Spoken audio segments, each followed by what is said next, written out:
"Sir, Mommy can't walk," little girl said. The single dad CEO carried the woman out of the alley. Rain hammered the pavement as Marcus Chen's driver took a wrong turn through the warehouse district. The CEO barely glanced up from his phone until a small voice cut through the downpour. "Sir, please. Mommy can't walk." A little girl, no more than 5, stood in the rain clutching a sodden stuffed rabbit. Behind her, a young woman sat slumped against the brick wall, her face pale, one ankle twisted at an unnatural angle. Marcus had built a billion-dollar empire by knowing when to walk away from bad investments. This screamed complications. He should tell his driver to call 911 and move on. But those eyes, the woman looked up at him with a mixture of pride and desperation that made his carefully constructed walls crack. She was trying to stand, failing, refusing to ask for his help even as her daughter already had. "Mommy said we don't bother important people," the little girl whispered, suddenly uncertain. Something in Marcus's chest tightened. He'd been called many things: ruthless, brilliant, untouchable, never important in a way that actually mattered. He crouched down, meeting the child's gaze.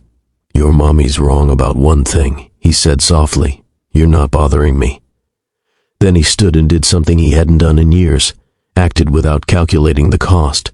He swept the woman into his arms. She gasped, stiffening. "Put me down. We'll be fine.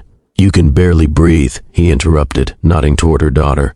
"And she needs you." Their eyes met, and for a moment, the rain seemed to pause. 20 minutes earlier, Elena Rivera had exactly $47 in her purse, a sleeping daughter on her shoulder, and a job interview in the morning that could change everything. The bus had dropped them 6 blocks from their apartment, and the rain had started 3 blocks ago. "I can walk, Mommy," Lily mumbled against her shoulder, though her small arms tightened. Around Elena's neck. "I know you can, baby. But you had a long day at Mrs. Patterson's." Elena shifted her daughter's weight, ignoring the ache in her own feet. She'd been on them for 10 hours at the diner. But Lily didn't need to know that. The shortcut through the alley would save them 2 blocks. Elena hesitated at the entrance, dark, narrow, slick with rain, but her arms were trembling, and Lily was getting heavier with each step. "Quick way home?" Lily asked, her voice hopeful. Elena nodded and stepped into the alley. She didn't see the broken pavement until her heel caught. The world tilted, and her only thought was protecting Lily. She twisted, taking the impact on her side and ankle, cushioning her daughter with her body. The pain was immediate and blinding. "Mommy!" Lily scrambled off her, rabbit falling into a puddle. "I'm okay," Elena gasped, but when she tried to stand, white-hot agony shot up her leg. She sat back hard against the wall. "I'm okay, baby, just give Mommy a second." But seconds turned into minutes. The rain intensified. Elena's ankle swelled inside her shoe, and every attempt to stand ended with her vision blurring. "Should I get help?" Lily asked, her little face scrunched with worry. "No." The word came out sharper than intended. Elena softened her tone. "No, baby, don't go anywhere. We don't know who's around." They'd been on their own for 3 years since Lily's father had decided fatherhood wasn't for him and a younger woman in another state was. Elena had learned the hard way that help always came with a price. She could try calling someone, but who? Her phone had limited minutes, and Mrs. Patterson had done enough taking Lily after school. An ambulance would cost money they didn't have. Her boss at the diner would fire her if she missed tomorrow's shift. Elena closed her eyes, calculating options that didn't exist. That's when she heard it, the smooth purr of an expensive engine. "Stay behind me," she told Lily, pulling her daughter close despite the pain. A sleek black car rolled past the alley, then stopped, reversed. Elena's heart hammered. She tried again to stand, failed again. The back door opened, and a man stepped out, tall, expensive suit, the kind of person who had no business in this neighborhood. The rain didn't seem to touch him the same way it touched everyone else. He glanced into the alley. Their eyes met for a fraction of a second, and Elena saw him start to turn away. She wouldn't beg. She'd made it this far without begging. But Lily, sweet Lily, who still believed the world was good, who still thought people helped each other. Lily ran toward him. "Sir, please. Mommy can't walk." President Marcus carried Elena toward the car with a little girl trailing behind, her wet shoes squeaking on the pavement. His driver, James, had already opened the door and spread a blanket across the leather seats. "The nearest hospital is St. Mary's," James said quietly. "Professional as always. No hospital." Elena's voice was strained but firm. "Just, if you could drop us at the apartment complex on Riverside and 5th, your ankle needs x-rays. I can't afford x-rays." She met his gaze, chin lifted despite her obvious pain. "I appreciate your help, but I know what I can and can't handle." Marcus paused at the car door. He'd dealt with hundreds of negotiations in boardrooms around the world, but this woman's stubborn pride was something else entirely. "Mommy, your foot is really puffy," Lily said, climbing into the car and peering at her mother's ankle with concern. Elena winced as Marcus set her down carefully on the seat. Up close, he could see she was younger than he'd first thought, maybe 26, 27. Dark circles shadowed her eyes, and her clothes, though clean and neat, had been mended multiple times. "What's your name?" he asked the little girl. "Lily. This is my rabbit, Mr. Hopsworth. He got wet." She held up the dripping stuffed animal seriously. "I'm Marcus. He..." found himself shaking the rabbit's paw, which earned him a giggle. "And your mom is?" "Elena," the woman said before Lily could answer. "Elena Rivera, and we really just need a ride to..." "St. Mary's," Marcus said to James, then turned back to Elena before she could protest. "I have a friend who runs the ER there. He owes me several favors. No bill, no paperwork if you don't want it. Nothing's free." "You're right, it's not free. I'm calling in a favor. That's different." He slid into the seat across from them as James pulled away from the curb. "Besides, your daughter's been very brave. The least I can do is make sure you can walk her home." Lily beamed at the compliment. Elena looked like she wanted to argue but couldn't find the angle. "Why are you doing this?" she finally asked. Marcus considered the question. Why was he? He'd trained himself to see people as assets, liabilities, or irrelevant. He'd walked past countless people who needed help, because getting involved meant complications, and complications meant vulnerabilities. But something about that moment, the little girl's faith, the mother's fierce pride, the way they held onto each other like it was them against the world, had cracked something open inside him. "I'm not entirely sure," he admitted. It was the most honest thing he'd said in years. St. Mary's emergency room Dr. Michael Torres took one look at Marcus walking through the ER doors carrying a woman, with a small child trailing behind, and raised an eyebrow. Marcus Chen, voluntarily in a hospital. "I should document this for medical journals. Funny. She needs an x-ray, probably a sprain. Keep it quiet." Michael's expression shifted to professional concern as he examined Elena's ankle. "How long ago did this happen?" "Maybe 30 minutes, Elena said. It's really quite swollen," Michael interrupted gently. "Let's get you to radiology." "Marcus, there's a vending machine down the hall if the little one is hungry." Lily's eyes widened. A vending machine? Marcus found himself in the bizarre position of helping a 5-year-old choose between chocolate milk and apple juice while her mother was being x-rayed. Lily was remarkably serious about the decision. "Mommy likes apple juice, but we don't get it much because it costs more than the store brand. But chocolate milk is special." She looked up at him. "What do you think?" "I think," Marcus said carefully, "that tonight is already special because you helped your mom. So maybe chocolate milk, and I'll make sure there's apple juice at home for tomorrow." Lily nodded solemnly, then surprised him by taking his hand as they walked back to the waiting area. "You have a nice car," she said. "Are you a prince?" Marcus nearly choked. "What?" "Mommy reads me stories about princes who help people. They always have nice cars. Well, horses, but I think cars are like modern horses.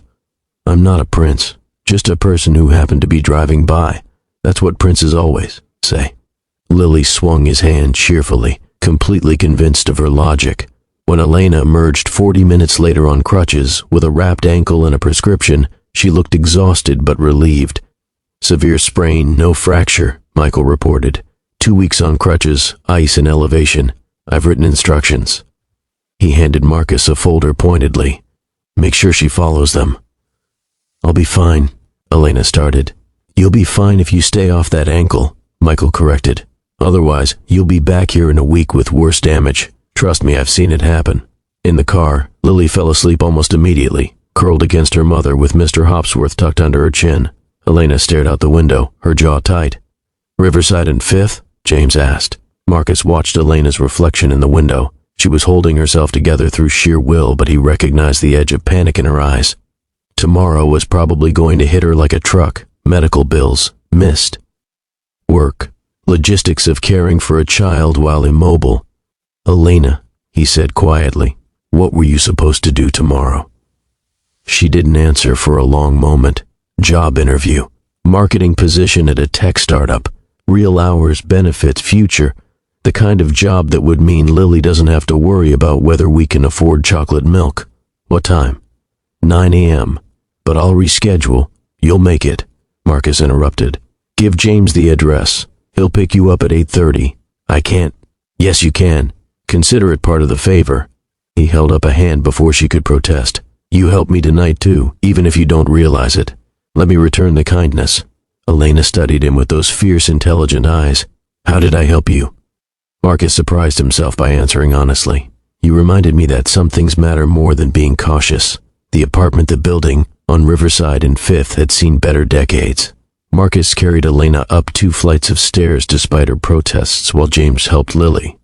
The apartment was small but impeccably clean.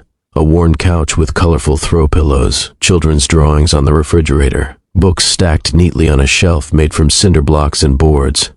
It smelled like vanilla and cinnamon, warm despite its shabby contents. This was a home, Marcus realized. More of a home than his penthouse had ever been. I can handle it from here, Elena said as he set her on the couch. You've done more than enough. Lily, half asleep, wrapped her arms around Marcus's leg. Thank you for helping Mommy. Something in his chest cracked further. He crouched down. You're welcome, Lily. Take care of Mr. Hopsworth. At the door, Elena called his name. He turned. I don't know why you helped us tonight, she said softly. But thank you, really. 8:30 tomorrow, he reminded her. James will be downstairs. In the car, James glanced at him in the rearview mirror. Home, sir? Marcus pulled out his phone, looking at the dozens of unread messages waiting for his attention. Board meetings, acquisitions, the endless machinery of his empire demanding his focus. He thought about Lily's small hand in his, Elena's pride and strength, the way they faced the world together. Yes, he said, home. But for the first time in years, the word felt hollow. 3 days later, Marcus told himself he wasn't checking his phone for a message from Elena. She had his card. He'd left it on her kitchen counter with some cash tucked inside, enough to cover groceries and medication without being obvious about it. She probably threw it away, too proud to call. He was in the middle of a video conference with Tokyo when his assistant knocked urgently. I'm sorry to interrupt, Mr. Chen, but there's a situation downstairs. A woman and a child, and she's insisting. Marcus was out of his chair before she finished. Elena stood in his building's lobby on crutches, Lily beside her, both of them looking determined and out of place among the marble and glass. You didn't text, she said without preamble, so I couldn't text back. I got the job, by the way. I start Monday, and I found your cash. Very subtle. She held out an envelope. I counted exactly how much the ER visit would have cost. That's what I'm paying back. Marcus stared at the envelope. That's not necessary. It absolutely is. Her eyes blazed. I don't take charity. It wasn't. And Lily wanted to say thank you properly. Elena's expression softened slightly, which apparently means in person. Lily stepped forward, holding out a drawing. I made this for you. It's you being a prince in the rain. The stick figure in the drawing wore a crown and carried someone under an umbrella made of stars. Marcus took the paper carefully, something strange happening behind his ribs. This is incredible. Mommy says you're not really a prince, but I think you're wrong, Lily confided. Princes help people, that's the rule. Marcus found himself smiling. A real smile, not the calculated ones he deployed in meetings. Maybe your mommy's smarter than both of us. Elena was watching him with an unreadable expression. I also wanted to apologize. I was defensive the other night. You helped us when you didn't have to, and I repaid you by being suspicious. You were protecting your daughter. That's not something to apologize for. Still, she shifted on her crutches. If you're free sometime, maybe we could buy you coffee. To actually say thank you. And before you argue, the coffee at the place down the street from my apartment costs $2, so it won't bankrupt me. Marcus glanced at Lily, who nodded encouragingly. I'd like that, he heard himself say. As they turned to leave, Lily looked back. You should keep the picture, in case you forget you're a prince. After they were gone, Marcus stood in his lobby, holding a child's drawing like it was a treasure map. His assistant approached cautiously. Sir, the Tokyo meeting? Reschedule it. Sir. Marcus looked at the drawing again, the stars, the crown, the careful way Lily had drawn his smile. I have something more important to take care of, he said. He didn't know it yet, but that rainy alley had changed everything, not because he'd saved them, but because somehow, in ways he was only beginning to understand, they'd saved him first. Sometimes the most important investments aren't the ones you calculate. Sometimes they're the ones that find you in the rain. The end.